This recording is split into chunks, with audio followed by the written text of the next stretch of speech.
Pertanyaan saya untuk Direktur LPDP dan juga untuk RMI. Untuk santri-santri yang ingin melanjutkan studinya ke luar negeri, khususnya, apakah akan dibantu untuk LOA? Karena syarat untuk mendapatkan beasiswa ke luar negeri itu mendapatkan LOA dari kampus luar negeri. Jadi apakah akan dibantu untuk mendapatkan LOA tersebut? Terima kasih, Kak.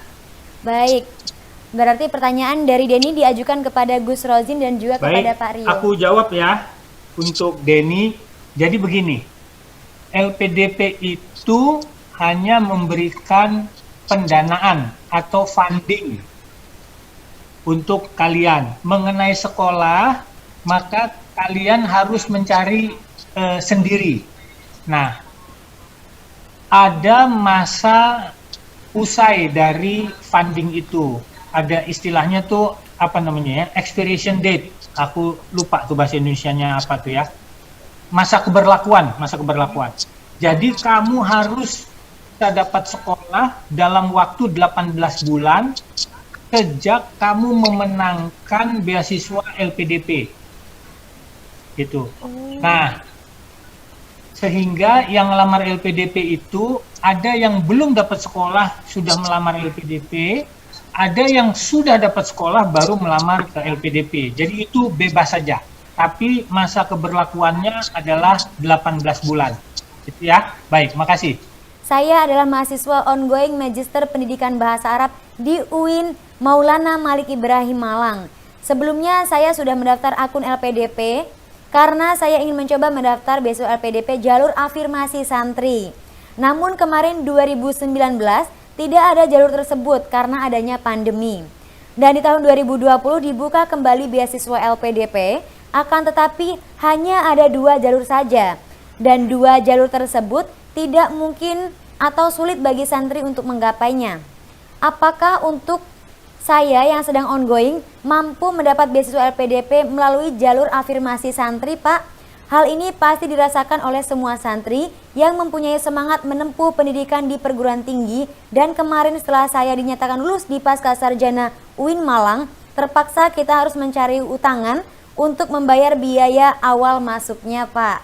Nah, ini jadi ada beberapa keluhan ini untuk LPDP ya, karena ternyata banyak teman-teman yang kesusahan mencapai jalur afirmasi tersebut. Mungkin boleh Pak Rionau untuk menanggapi.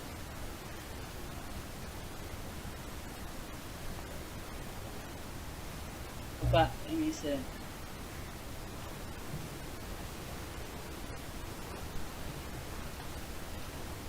Pak Rio, apakah suara saya terdengar jelas? Ulan, aku bisa jawab? Iya, silakan Bapak.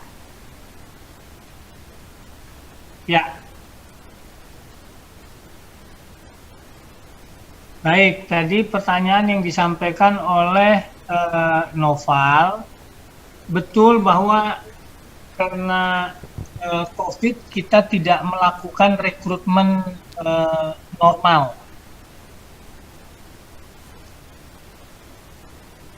Nah, pertanyaannya tadi apakah untuk yang sudah ongoing itu bisa bisa dimasukkan untuk beasiswa LPDP jalur afirmasi. Nah, kita gini, kalau untuk yang sudah sekolah dan yang tidak melalui proses seleksi, dan kebetulan memang proses seleksinya tidak dilakukan, maka kita tidak berhak melakukan pembayaran. Gitu. Itu mungkin jawaban sederhananya. Namun tahun depan kita akan membuka beasiswa santri. Jadi tahun depan kita akan beroperasi secara penuh setelah kita memperbaiki proses seleksi yang berbasiskan dalam jaringan daring gitu. Jadi itu jawaban saya, Wulan, untuk pertanyaan Noval.